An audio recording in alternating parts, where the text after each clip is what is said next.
Halo semuanya, perkenalkan saya Zara Amelia Priyono. Pada video ini saya akan mengajak teman-teman untuk berkenalan dengan sejarah bahasa kita, yaitu bahasa Indonesia. Bayangkan sejenak, sebuah negeri yang terdiri dari ratusan pulau, ratusan suku, dan ratusan bahasa. Ketika membayangkan hal tersebut, muncul sebuah pertanyaan. Bagaimana kita bisa saling mengerti? Itulah pertanyaan besar yang dihadapi oleh bangsa Indonesia pada awal abad ke-20. Dan jawabannya datang bukan dari senjata, bukan pula dari kekuatan ekonomi, melainkan dari sebuah bahasa. Bahasa Indonesia tidak hadir secara instan dan tiba-tiba, tetapi melalui proses yang sangat panjang dan bersejarah.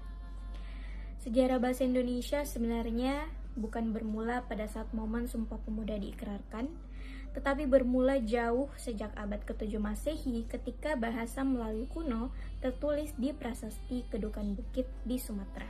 Bahasa Melayu menyebar melalui jalur perdagangan di Nusantara.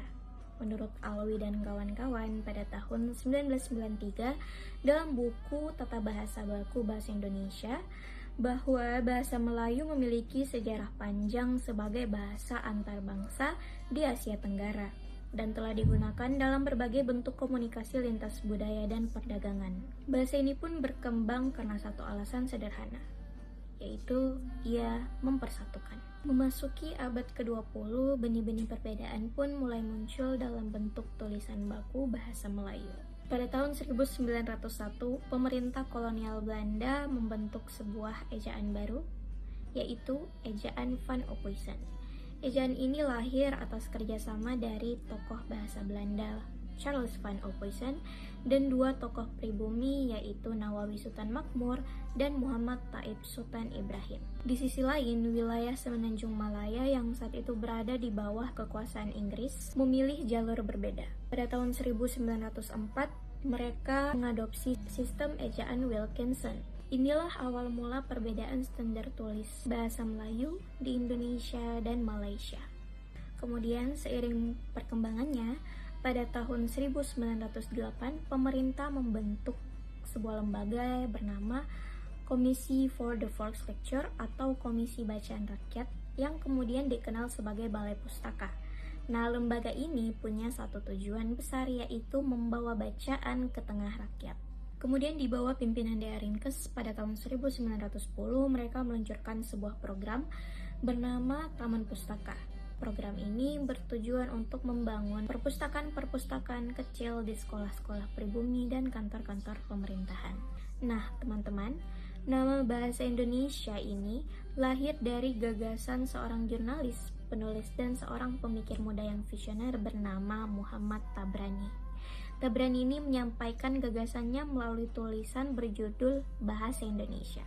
Pada 11 Februari 1926, Tabrani menyampaikan gagasan berani pada tulisannya bahwa bangsa ini tidak hanya butuh kemerdekaan politik, tetapi juga identitas bahasa sendiri yang bebas dari bayang-bayang kolonial dan istilah asing. Kemudian pada tanggal 28 Oktober 1928, sebuah momen bersejarah pun lahir. Disinilah bahasa Melayu diangkat, dikukuhkan, dan dipilih dengan nama baru, yaitu Bahasa Indonesia. Dalam deklarasi Sumpah Pemuda disebutkan bahwa kami, putra dan putri Indonesia, mengaku menjunjung tinggi bahasa persatuan bahasa Indonesia. Ini bukan sekedar pengakuan. Ini adalah revolusi budaya di mana sekelompok pemuda memutuskan untuk mewariskan satu suara bagi bangsa yang saat itu bahkan belum lahir. Setelah proklamasi tahun 1945, bahasa Indonesia pun diresmikan dalam Undang-Undang Dasar 1945 Pasal 36 sebagai bahasa negara. Tetapi cerita ini tidak berhenti di situ. Bahasa Indonesia terus berkembang, dibentuk, dirawat, dan diperjuangkan. Hingga saat ini bahasa Indonesia telah mengalami beberapa revisi, dari revisi pertama pada tahun 1988 hingga revisi terakhir pada tahun 2016 hingga sekarang. Bahasa ini pun menjadi bahasa yang wajib dipelajari di beberapa universitas di dunia. Dari bahasa pasar menjadi bahasa perjuangan, dari bahasa rakyat menjadi bahasa negara.